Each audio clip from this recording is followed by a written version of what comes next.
जरा सोचिए तो, अगर हमारी लाइफ की कोई भी रिश्ते में बिना कहे एक दूसरे की बात को समझ जाए तो कैसा होगा। अगर ऐसा संभव होता तो हम घर, ऑफिस या कहीं पे भी किसी भी जगह बिना आवाज़, बिना किसी कम्युनिकेशन बात कर सकते थे। ना कोई साउंड, ना कोई मोबाइल, ना कोई इंटरनेट इस्तेमाल किए बिना। जी दोस्तों, आज हम टेलीपैथी क्या है और इसका इस्तेमाल कैसे करते हैं ये जानते हैं। आप लोगों में से कई लोगों को ये बात पता नहीं होगा कि समुद्र में रहने वाले व्हेल के पास इस तरीके का शक्ति होता है कि वो कईयों दूर रहने वाले अपने ग्रुप के साथ कम्युनिकेशन कर सकता है।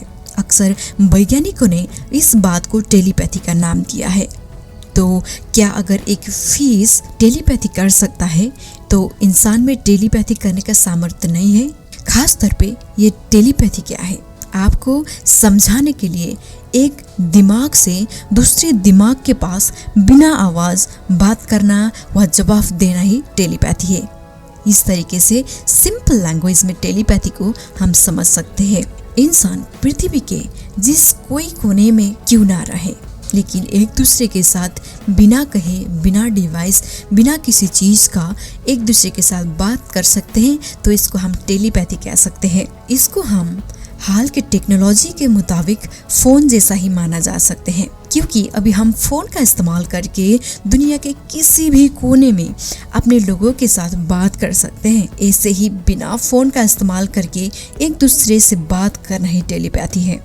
प्राचीन काल में ऋषि मुनि इसी शक्ति से भूत, भविष्य और दूसरों के मन की बात जान लेते थे, लेकिन उन दिनों इसे दिव्य शक्ति और त्रिकालदर्शी शक्ति के नाम से जाना जाता, लेकिन अब इसे टेलीपैथी के नाम से जाना जाता है। अमेरिका में सन 1968 में जॉन नाम का एक बच्चा हजारों माइल दूर रहने वाले अपने दोस्त मैथ्यू के साथ किसी भी यंत्र के इस्तेमाल नहीं करके बात किया करता था। इस बात को लेकर वैज्ञानिक भी हैरान थे।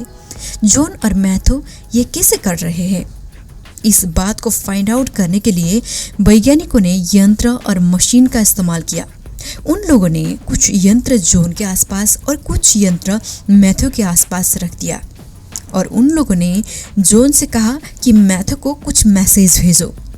जब उन दोनों बीच बात हुई तो वैज्ञानिक को पता चला कि जब मैसेज भेजना शुरू किया तो जॉन के आसपास की एनर्जी, मैथ्यू के आसपास की एनर्जी मशीन जैसा ही तेज काम कर रहे थे। जब जॉन अपना मैसेज मैथ्यू को भेजता था तो जॉन के आसपास की एनर्जी कम होती जाती थी, लेकिन मैथ्यू की एनर्जी बढ़ती जाती थी। उसके बाद वैज्ञानिक ने जॉन और मैथ्यू को पूछा, जब मैसेज भेजते हो तो उस टाइम क्या करते हो या कैसे संकेत भेजते हो? जिसमें मैथ्यू ने बताया कि जब मैं मैसेज भेजता हूँ तो मैं महसूस करता हूँ कि जॉन मेरे सामने बैठा है और मेरी बात ध्यान से सुन रहा है। दूसरी तरफ जॉन ने बताया कि जब मैं मैसेज रिसीव करता हूँ तो मैं सोचता हूँ कि मैथ्यू मेरे सामने बैठा है और मैं उसकी बात ध्यान से सुन रहा हूँ। इस तरीके से हम बात करते हैं। आज हम मॉडर्न साइंस में टेक्नोलॉजी से जुड़े हैं और हमारी दैनिकी को आसान बनाने के लिए विभिन्न उपकरण का इस्तेमाल करते हैं। ऐसे विभिन्न उपकरण में से सेल फोन भी एक है, जिसकी प्रयोग से हम माइल दूर रहने वाले रिश्तेदार, दोस्तों के साथ बात कर रहे हैं। लेकिन आपने कभी ये सोचा है कि दो डिवाइस में किया हुआ बात हवा के माध्यम से दूर रहे हुए दोस्तों से कैसे पहुंचता है? जी हाँ, मोबाइल डिवाइस में रेडियो ट्रांसमीटर और रेडियो रिसीवर रखा जाता है जो हमारी आवाज़ को इलेक्ट्रॉनिक सिग्नल में कन्वर्ट करता है, जिस कारण हम आवाज़ को सुन सकते हैं। जरा ये सोचिए कि ये तो फिजिकल डिवाइस था जिसने इलेक्ट्रॉनिक सिग्नल में कन्वर्ट करके वेव के थ्रू आवाज़ पहुंचाता था, लेकिन बायोलॉजिकल रूप में देखा जाए तो हमारे मस्तिष्क में होने वाले हार्मोन में भी ट्रांसमीटर और रिसीवर ही तो है। क्या ये भी इलेक्ट्रॉनिक वेव जैसे सिग्नल भेज सकते हैं? हो सकता है आप इस बात को यकीन ना भी करें, क्योंकि हमने कभी इसको देखा ही नहीं है, ना ही इस्तेमाल किया है। लेकिन आज भी हमारे पास ऐसे कई सबूत हैं कि प्राचीन सभ्यता के लोगों ने भी टेलीपैथी का इस्तेमाल किया था। ज्यादा दूर भी नहीं जाते, लगभग 4000 वर्ष पहले की बात करें तो भी शास्त्रों में टेलीपैथी का अच्छी तरीके से इस्तेमाल किया गया देख सकते हैं। उन लोगों के पास ना ही कोई मशीन और आज जैसा टेक्नोलॉजी था, फिर भी अपना संदेश एक दूसरे के पास भेजते थे। उन लोगों का इस तरीके का विशेष शक्ति को ही आज हम टेलीपैथी समझते हैं। आज की साइंस ने भी इस चीज़ को एक्सेप्ट किया है। जब हम अपने मस्तिष्क को अपने कंट्रोल में ले सकते हैं या फिर कॉन्शियस माइंड को समझ सकते हैं, तो हम उस हिस्से तक पहुंच सकते हैं जिसको हम अवेयरनेस की नाम दे सकते हैं। इस वक्त आपको लग रहा होगा कि हम भी टेलीपैथी सीख सकते हैं।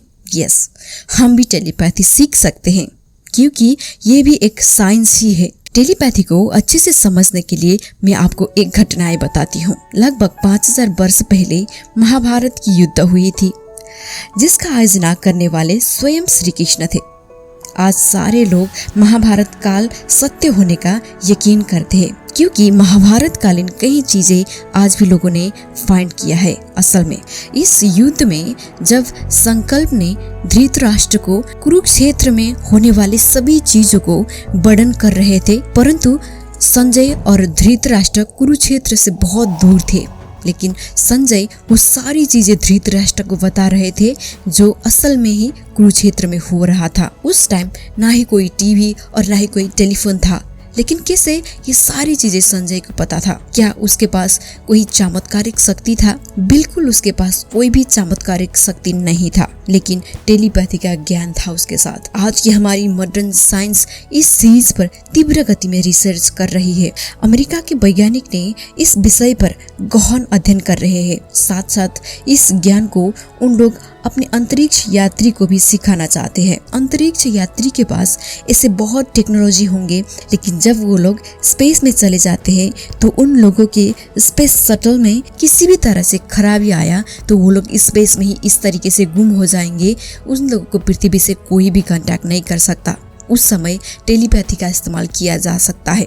तो इस चीज के लिए साइंटिस्ट भी टेलीपैथी को गहन तरीके से अध्ययन कर रहे हैं।